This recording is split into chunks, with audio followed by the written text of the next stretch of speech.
Assalamualaikum warahmatullahi wabarakatuh. Selamat sore pemirsa Jambi TV kebanggaan kita. Dan inilah talkshow Jambi terkini bersama saya Dendi Denmar. Dan tentunya talkshow kali ini kita dalam rangka menyambut hari ulang tahun pemerintah Kota Jambi yang ke-75 dan hari jadi Tanah Philip Sako Betuah yang ke-620 tahun. Dan pemirsa, di talkshow kesempatan kali ini sudah hadir 3 narasumber yang tentunya kami akan mengupas tema tentang ketahanan pangan di Kota Jambi. Dan seperti apa dan bagaimana, saya nanti akan bersama 3 narasumber yang langsung saja saya akan kenalkan kepada pemirsa. Yang pertama, sudah hadir di tengah-tengah kita Kepala Dinas Pertanian dan Ketahanan Pangan Kota Jambi, Bapak Dr. Andes Haji Raden Erwansyah MM. Assalamualaikum Pak Erwansyah. Sehat Pak Erwan? Alhamdulillah. Sehat ya? Oke, baik. Kemudian narasumber yang kedua, ada Kepala Badan Kesbangpol Kota Jambi, Bapak Dr. Andes Raden Jupri ME. Assalamualaikum Pak Raden Jupri. Waalaikumsalam. Sehat?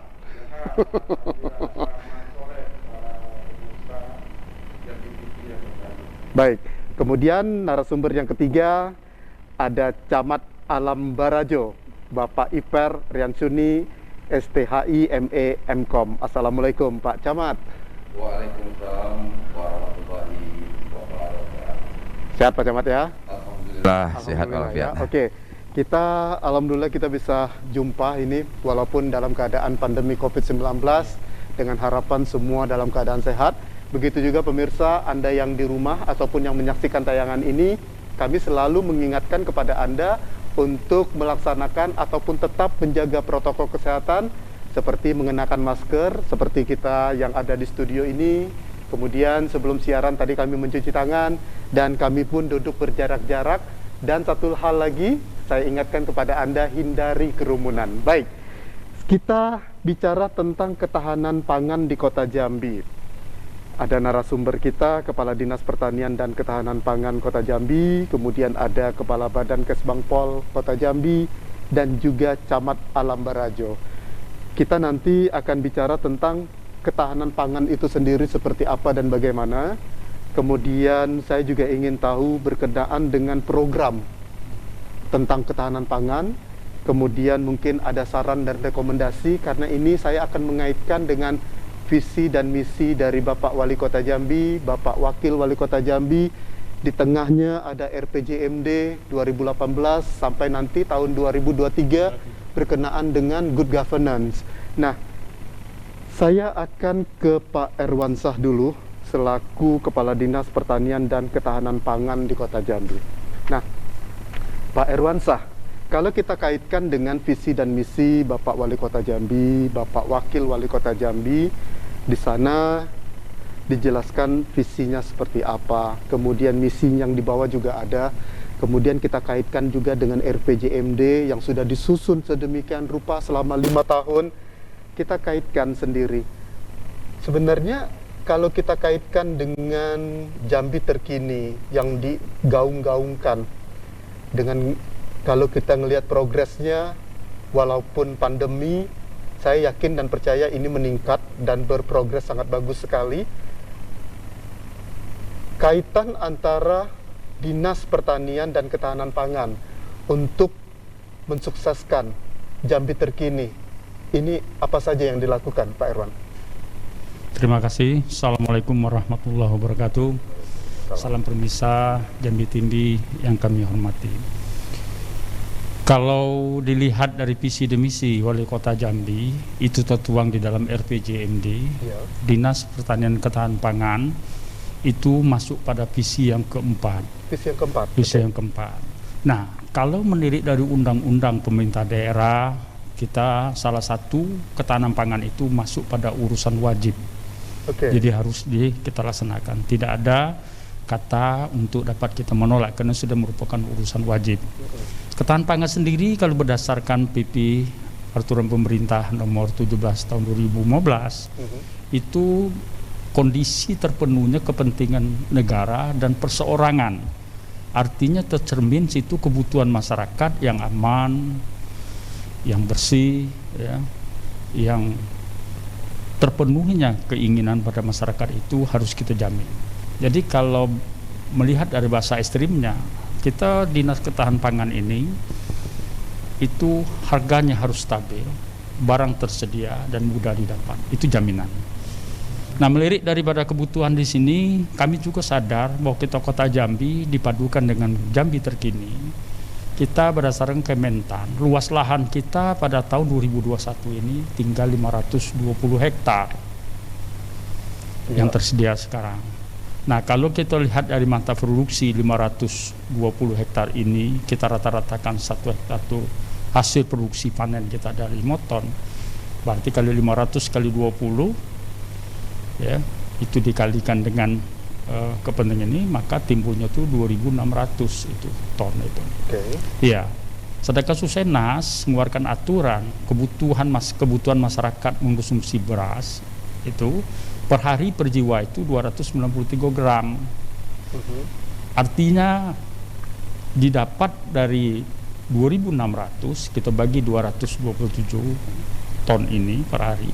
Konsumsi masyarakat Kota Jambi dengan hasil produksi ini tidak terpenuhi. Bisa dimakan cuma 7,5 hari artinya itu. Timbul pertanyaan, bagaimana sisa yang hari selanjutnya? Ya. Sebab kita masyarakat perkotaannya adalah tingkatnya konsumtif, Pak. Ya. Kita tidak produksi.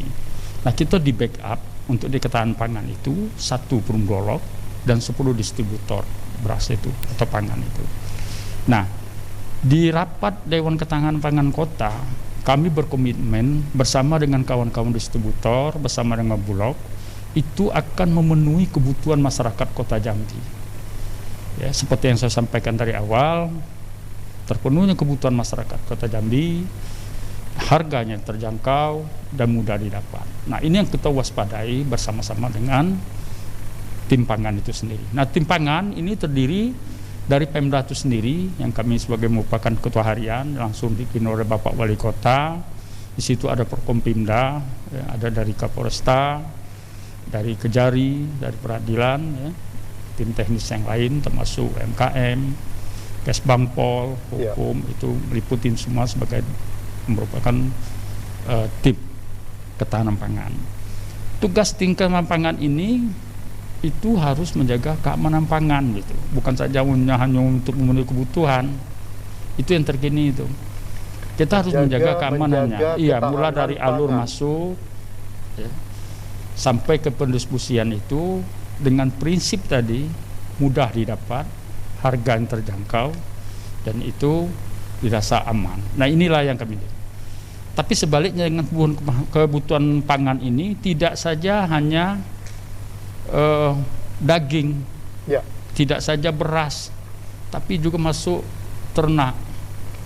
Jadi kalau untuk di ternak kita di Jambi ini, kebutuhan daging sapi itu per hari 4,5 sampai 5 ton per hari.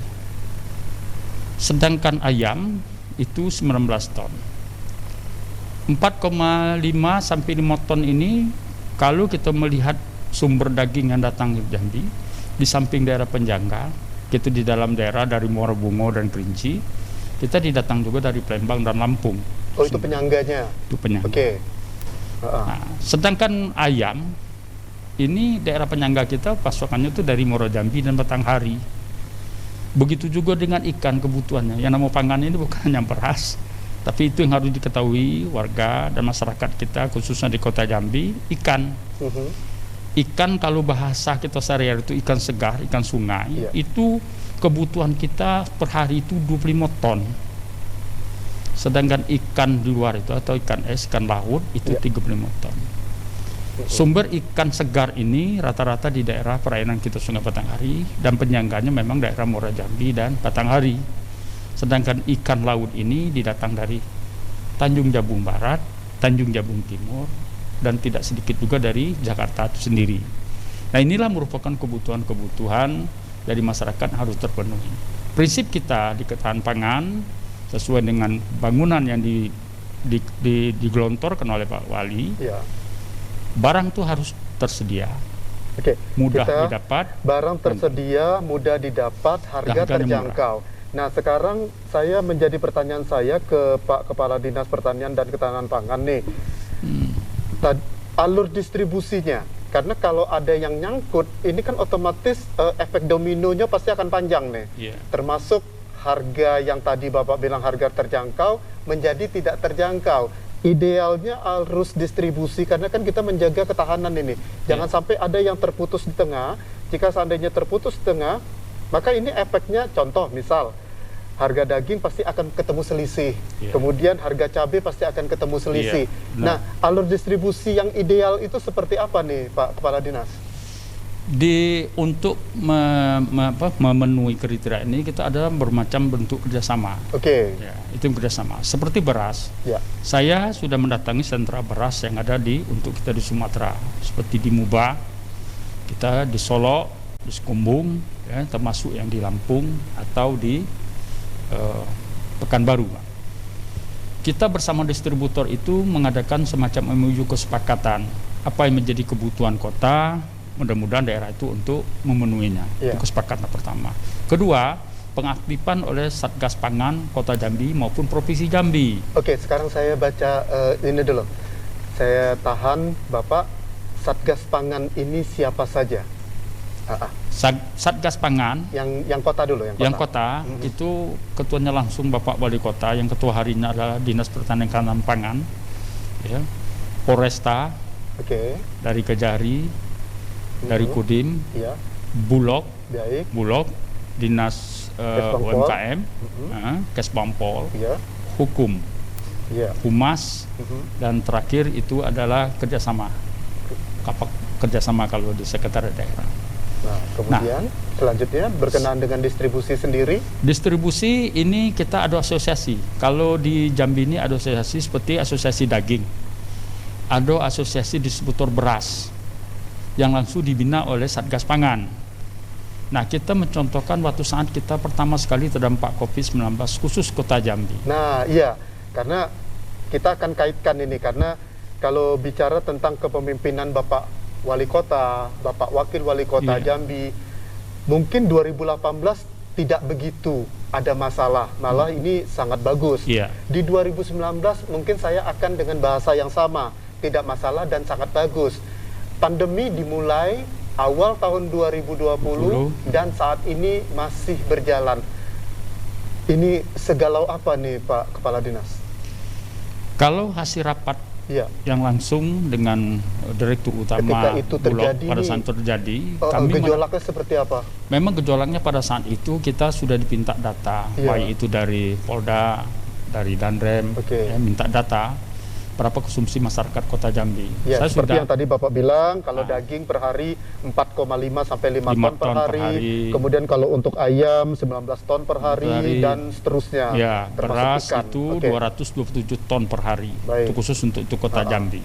Pertanyaannya pada saat itu uang kita cukup dan ada. Uang kita cukup dan ada. Ada. Pertanyaannya di mana kita harus membeli. Nah, ini dia nih, karena orang kan ketika pandemi mungkin produksi terbatas karena dia pun juga punya kesulitan modal dan seterusnya, ditambah lagi mungkin efek kesehatan dan seterusnya. Di mana kita harus beli? Kalau pada saat ini, pertama itu jaminan dari Bulog. Bulog menjamin untuk beras. Satu. Kedua, asosiasi distributor beras yang ada di Kota Jambi itu sebanyak 10 distributor itu bersepakat barang yang didapat dari distributor itu, beliau akan menjamin mementingkan masyarakat kota dulu, karena 10 distributor itu adalah domisilinya di kota. Nah, itu yang diharapkan. Memang sistemnya cash, jadi beli itu dia sudah depositkan dulu, maka beras itu dijamin data. Nah, di samping itu jaminan dari kawan-kawan di Polri, terutama dari Poltabes kita kota, itu barang masuk di kota itu dikawal. Nah, betul. Itu yang gejolak kami pasti sangat akan ada. Seiring berjalannya barang itu sampai, kita kan tidak tahu di perjalanan seperti apa.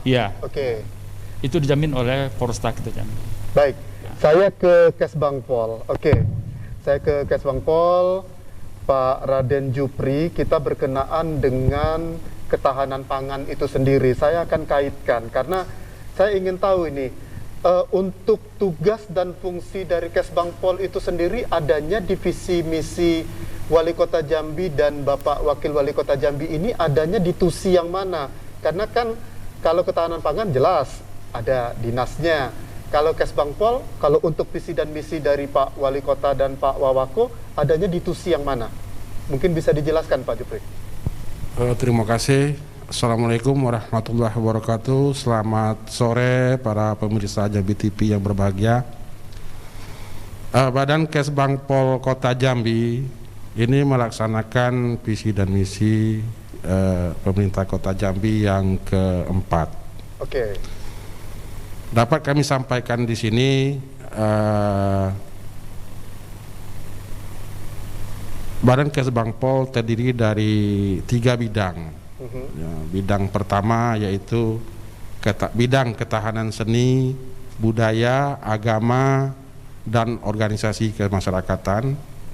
Yang kedua bidang politik, kemudian yang ketiga bidang ideologi dan sekretaris. Oke.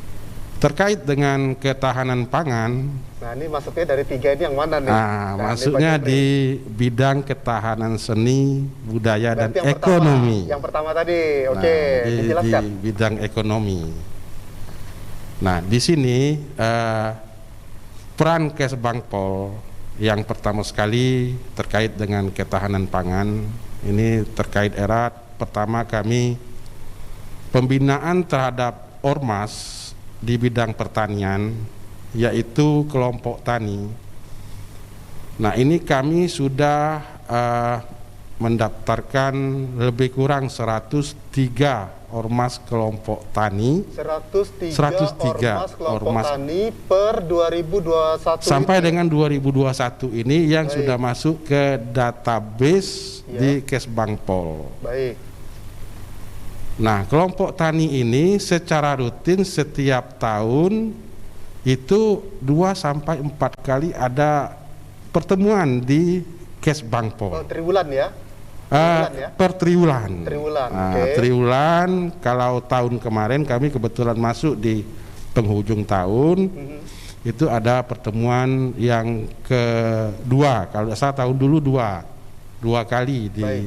Kesbangpol. Nah, kan kita kaitkan dengan apa yang diutarakan oleh Pak Erwansa tadi. Ya.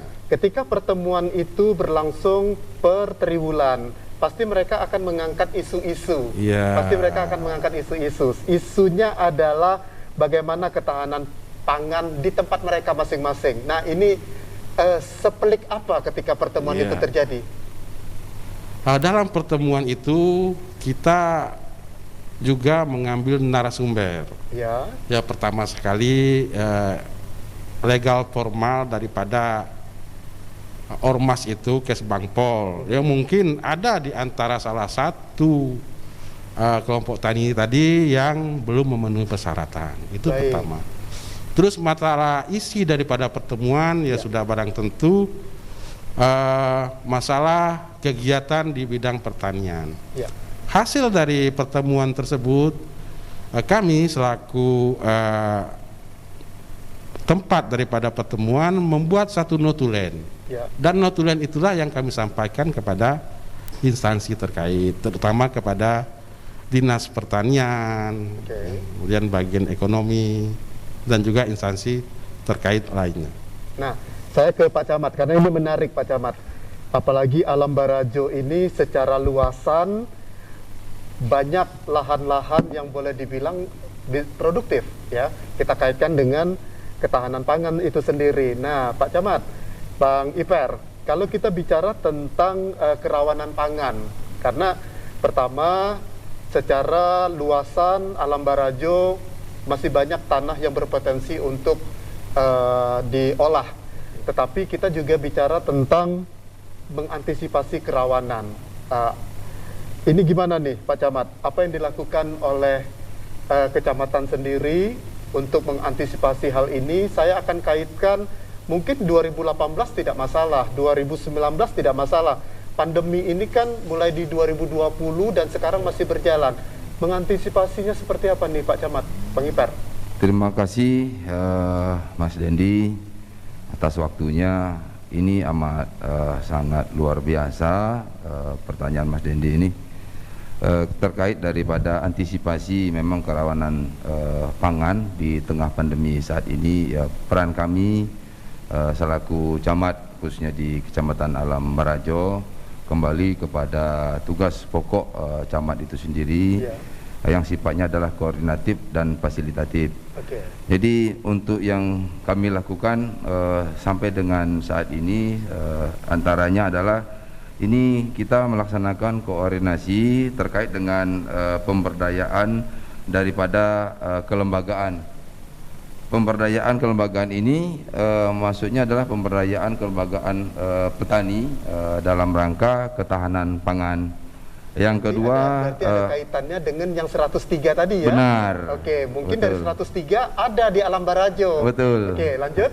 Selanjutnya juga yang kita lakukan adalah tetap koordinasi terkait dengan gerakan penganekaragaman konsumsi pangan berbasis sumber pangan wilayah. Jadi gerakan ini bagaimana kita dapat menciptakan kegiatan yang sifatnya peralihan. Kalau seandainya ubi bisa kita manfaatkan selaku sebagai bahan pangan, mengapa tidak kita maksimalkan ataupun optimalkan. Selanjutnya kami juga selaku melakukan kegiatan memfasilitasi. Ini hubungan kami semuanya tetap berkoordinasi dengan instansi ataupun dinas terkait dalam hal pembinaan, pemberdayaan dan peningkatan ketahanan pangan keluarga. Dalam hal ini yang kami lakukan memang betul kata Mas Dendi tadi, di Alam Barajo emang sangat luas wilayah kita, pekarangan dan lain sebagainya. Yang kita lakukan adalah bagaimana kita memanfaatkan pekarangan ini melalui kelompok tani kita yang ada. Saya tahan dulu sebentar Pak Iper. Kan kita bicara Alam Barajo. Alam Barajo ini ada berapa kelurahan? Terima kasih Mas Dendi. Untuk Alam Barajo ini kita terdiri dari 5 kelurahan. Oke, 5 kelurahan. Artinya kan koordinasi dan fasilitasi. Sementara tadi kata Pak Jupri ada 103 kelompok tani ya. Nah, untuk menggerakkan ke bawah ini kan berarti camat, lurah, terus ke bawahnya seperti apa nih? Alurnya saya boleh tahu? Iya, jadi kita bersama dengan dinas terkait, kebetulan di Kecamatan Alam Barajo kita ada juga penyuluh pertanian. Ini luar biasa dari dinas pertanian yang mobile setiap hari. Dari dinas ada yang mobile ke kecamatan. Iya, di masing-masing kelurahan ada Mas Dendi. Jadi kita dibantu dengan teman-teman penyuluh melakukan sosialisasi, melakukan pembinaan kepada masyarakat, kepada kelompok tani yang ada di wilayah kita. Berarti kalau saya boleh sedikit saya potong nih Bang Iper, di 2018 mungkin mereka tidak begitu ekstra, tetapi ketika di 2020, 2021 ada nggak beda cara kerja mereka? Karena kan kita sekarang posisinya pandemi.